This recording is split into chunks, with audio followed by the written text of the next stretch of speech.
getting down to the floor and back up again is a really common area of difficulty for people living with MS. It's not something we do every day, but if you need to get down to that really low cupboard or get down to the floor to sit with or play with children or to exercise on the floor in a class or at home, you do need to have the confidence that you're going to be able to get back up again. So we're going to be looking at the technique for doing that and some exercises you can do with some common sticking points. It's also really good to know the best technique for standing up from the floor for if you were to ever have a fall, so that if you were on the floor, getting up again isn't one of your main areas of concern. It's all about efficiency. We really want to save your energy for other things, and repeated failed attempts can be really exhausting. So learning the most efficient technique that can get you up smoothly is really helpful for energy conservation.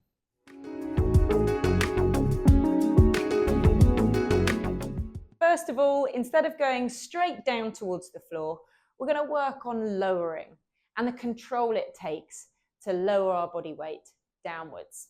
So an exercise to help with this is to step 1 foot back, and you can use either one chair or your kitchen counter or 2 chairs so you feel really confident here for balance. I'm going to bend both knees so they both lower towards the floor, straighten up and step back in one fell swoop. Let's go with the other leg. Only step back as far as you feel that you can be confident to step back forwards with your feet together again. So this can be a small step or a medium one. Lower both knees towards the floor, and then you're going to think about coming back up to that starting point. So lowering down takes more effort from a muscle than powering back up again. So this might take a little bit of practice, and you might find that your thighs and bottom muscles are really having to work hard to help you have control in this position. You're going to keep alternating legs. Think about getting your back knee towards the floor. So if you're confident to, take your step a little bit further back and lower down a bit further. Power up to the beginning. If you are lowering that back knee further, think about getting everything at 90 degrees. We're aiming for the front knee at 90, the hip at 90, the back knee at 90 degrees too. Then that big, powerful push up to the starting point. Slowly lower, using that chair for balance, but feeling the effort in your legs rather than pushing on the chair to help you with your weight. Now, as you're doing those lunges, think about your front knee always facing forwards. Sometimes there's a bit of a temptation for that knee to come in, and you might have to really exaggerate the feeling of pushing it out to make sure it's pointing forwards. Imagine it's on a train track going out in front of you all the way through this movement. Try on the other side, pointing that front knee forwards as the back knee lowers towards the floor. Power up. Fantastic. If you're confident in your leg strength and you want to make that one a little bit more challenging, you could have a surface next to you that's a little bit lower. Do a nice big step back behind you, and with some hand support, lower that back knee all the way to the floor this time. From there, you're going to push back up to standing using that hand on the chair if you need it. Try the other side. You might find one side's easier than the other. Keep that front knee forwards again, taking the weight down onto the back knee, then using force through that front thigh and hip to push up to standing securely. So make the first step big enough that you can get your knee underneath you, sit up tall when you're there, and then pushing up and forwards to come up to standing. If you want to make it a bit harder still, you could try this with your hands across your chest. So you're challenging your balance and really having to control the movement down. Big push up.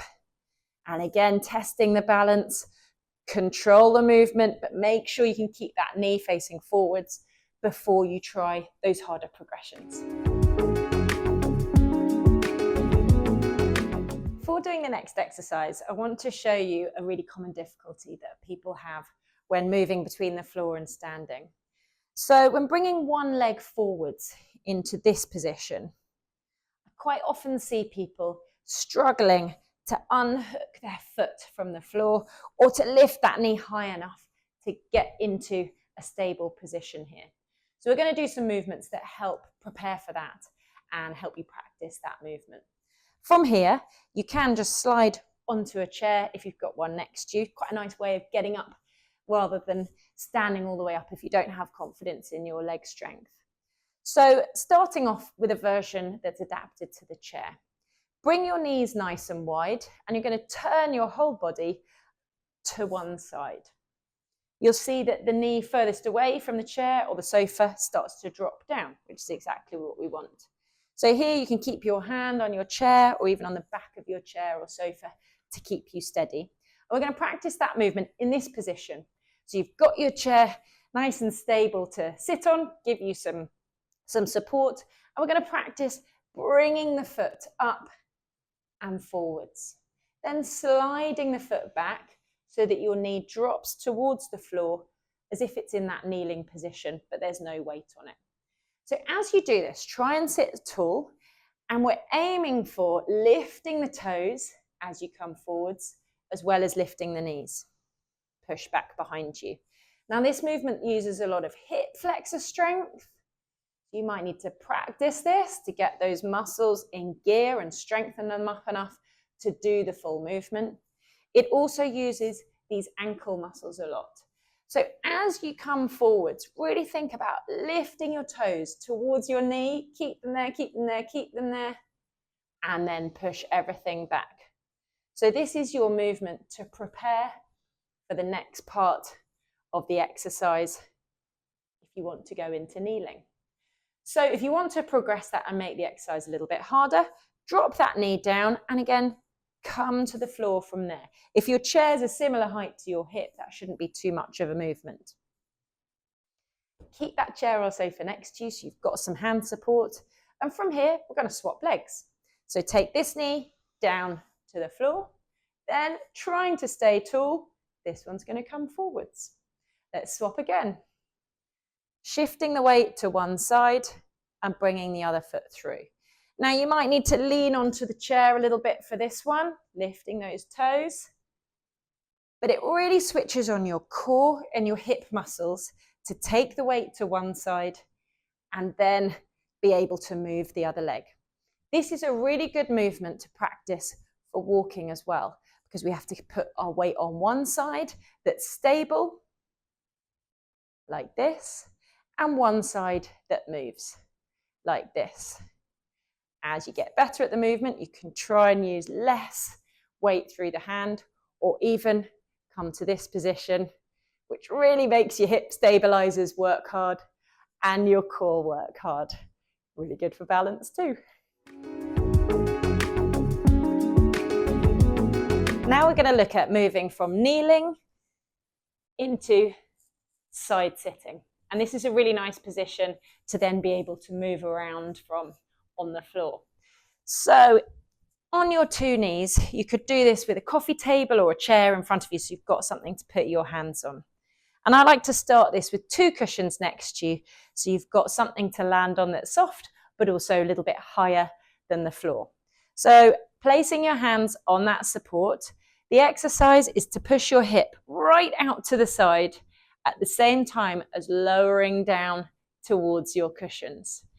Now you could try this with your hands on the floor first, if that feels better for you. But again, focusing on pushing out to the side and lowering down, coming back to the middle. Pushing out to the side, lowering down, pushing back to the middle. Now you'll notice in either position, this really works the hip muscles and makes them push you up into a straight position, using those muscles for control and for power. So you're really going to be getting some hip strength from doing this exercise. If you want to make it a bit harder, you lower your pile of cushions. So now you're going down onto slightly lower surface and you've got a bit further to push up. Let's try to the other side, pushing that hip out. And you can have your hands on your surface there. If you want to make it harder, you take the hands away. You could have your hands across your chest so the effort is all in those leg muscles, the hips and thighs working hard. Now, if you wanted to make it even harder still and a bit more like real life, you could take all the cushions away and work on going from kneeling all the way down to the floor, where you can then do whatever you need to do.